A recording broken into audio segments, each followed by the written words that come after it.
right, guys, welcome back to the show. Greg, we have a winning streak. It took us 6 weeks, but we have won 2 games in a row. What'd you think of the game? Finally over 500, right? Yes, yes. Finally made it. No, it felt like the first time I felt like this since the 49ers, like ever since then, ever since that weird game in Lambeau, and then the loss to Buffalo, and then losing again to the Rams, even like beating the Eagles was still too close. Like there needed to be more wins. Like we need to continue it. And I think now there still is a little bit of that. Like I still need us to come out next week and beat the Jets for me to feel like, okay, we kind of like completed the circuit. But yeah, man, it just felt like how it should feel. Like a relaxing Sunday of football. Yeah. I feel like we have stabilized the season at this point. Like the game against the Cardinals, it wasn't exactly exciting.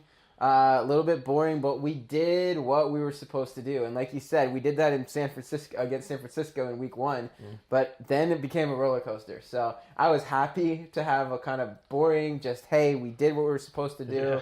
And flashing back to our last episode where we talked about what we wanted to see, we both talked a lot about the running game and how this was Arizona's the worst rush defense in the league, and we really needed to break through with the running game. And what do you know? Latavius goes off for 155 yards. We get our first rushing touchdown of the season.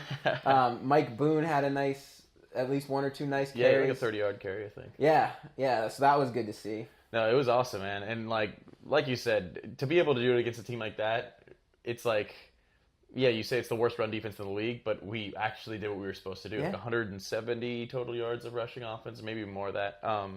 Which is great. It doesn't even matter that they're a bad team. If we had only gotten 100 yards, maybe that wouldn't have felt that great. Yeah. But I mean, we just scorched them. We looked great running the ball. There were a few of those plays where you were like you get tackled in the backfield. But the majority of the time, I mean, he was just hitting the seam. And I mean, it's weird to say, but he looks kind of better than Dalvin Right? Cook. No, I agree, man. I was thinking about that too. I don't know what exactly it is. I don't know if he has maybe a little bit better vision. He's a little more decisive, but it seems like Latavius has been the better running back. Now, in fairness, Dalvin Cook has had hamstring issues pretty much all year. Yeah. So I feel like it's like we talked about this during the game. The Vikings need to get Dalvin Cook healthy. And if that means he needs to sit for 3 weeks, fine, because Latavius is doing well. But let's get Dalvin healthy and then see what he looks like. Yeah, and I think also Latavius doesn't get the credit he was due. He was above average runner in Oakland. Yeah, he made the Pro Bowl one year. And they had an amazing offensive line those 2 years, and that's why nobody really talked about him much. They kind of thought he was like a DeMarco Murray, where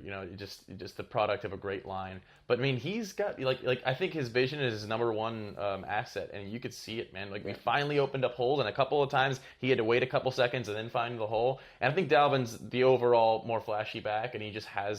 I think he has more potential for sure, especially being younger. But I don't know. As of right now, Latavius is working better with the offense. I think even when Dalvin gets back, there's going to be a steady dose of the rest of the year, which I'm happy with because it'll keep Dalvin healthy and it'll keep our running backs give him more energy during the game. Yeah. And hopefully it'll spark something in our running game, man. Yeah. No, totally. So 2 kind of statistical milestones happened yesterday. Danielle Hunter, I think, got 2 sacks and currently has the most sacks in the league with 7. He's leading the league in sacks. And then we have Adam Thielen again going over 100 yards. And awesome to see. I mean, we're so worried about Everson Griffin, and obviously we still want him back, but Danielle Hunter has just filled that void, It's so crazy to think that we lost our number 1 pass rush and we still have the guy that leads the NFL in sacks, which is man, if we have Everson, what would this look like? Yeah. But I mean, you're obviously happy about that, and the Thielen thing. I mean, Thielen just he just carved the catch he made on 3rd down coming back to the ball. Yeah. Unreal, man. Yeah, no, that was gorgeous. Yeah, I feel like it was a complete performance, honestly. Dan Bailey didn't miss a kick. Yeah. Yes, take that, Uncle Louie. He's going to be fine. And the defense looked really good. And, if there's any concerns, it's, man, Kirk Cousins with another fumble. He's lost 5 fumbles this year. He's got to get better at that. But, man, overall, I'll take it, No, it was a great game overall. It's kind of an intangible to have a quarterback get tackled from behind and him lose the football, but it's happened the same exact way. I think it's the 3rd time. Yeah. And not to mention, this is a weird thing that's happened. He got so many balls batted down at the line. Yeah, that's true. It was 7 balls batted down at the line. And part of me is it's kind of just luck. Defensive linemen always throw their hands up at the last second when they see the quarterback's eyes lift up. But It was like I Yeah. mean, it was really effective too. Yeah. I mean, it was like stopping drives. It'd be like second and then third Yeah. down. Both Yeah. times batted down, the Yeah. drive was over, and it's like, is that something that you can even Yeah. fix? Like, Let's hope that was just kind of fluky, and that now like we're not going to see Kirk Cousins getting like rejected every game the rest of the way, because it was like if he got the pass past the line of scrimmage, it was a completion, like guaranteed. Like all of his incompletions were when they batted the ball down at the line of scrimmage. That was it. he was lights out the whole day, and then the rushing touchdown, Oh my gosh. his little juke move, Little juke, and then the like dead arms dance thing that they were doing afterwards. In his interview, he just talked about how he's such a bad dancer, which is just classic Kirk Cousins. Yeah, he would have to be. I mean, if he was a good dancer, that would like ruin everything. So It just wouldn't fit. So one negative, Mike Hughes, the ACL. Well, we don't know for sure, I guess, as we're recording this. They haven't announced MRI results, but apparently the trainers fear an ACL, and when that's what the word is, it pretty much always ends up being an ACL. Yeah. No, it's definitely bad news. It makes you happy that you have the depth that you do at cornerback, because imagine if this is Rhodes going down with an ACL injury and we didn't have, an next person in line. Yeah. Because, I mean, if it wasn't him playing that position, there would be another cornerback playing that position and potentially having that same injury. Yeah.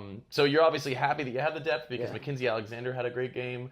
Trey Waynes had a great game. We know Xavier Rhodes is awesome. Yeah. So to still have that kind of formation there with Iloka playing his whole first game, I don't think there's a huge shot to the team. Yeah. It does kind of make you think, like, you wish you would have drafted the O-lineman. Yeah, Will Hernandez, But it's true, man. Like, the depth on our defensive backfield is ridiculous. Yeah. You said it. We've got Mackenzie Alexander, who probably becomes the nickel corner, and he's a solid. He's definitely well above average if you look across the league at nickel corners.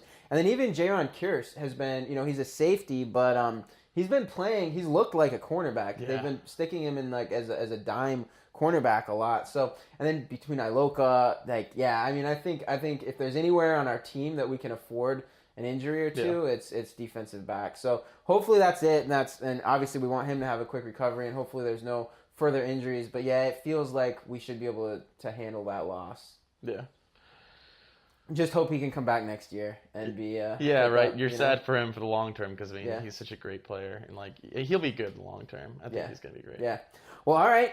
I think that's about all we got. We got a big game coming up against the Jets, so check back in a couple of days. We'll have a preview episode for that. But enjoy the win, guys. We're 3-2-1. Peace out.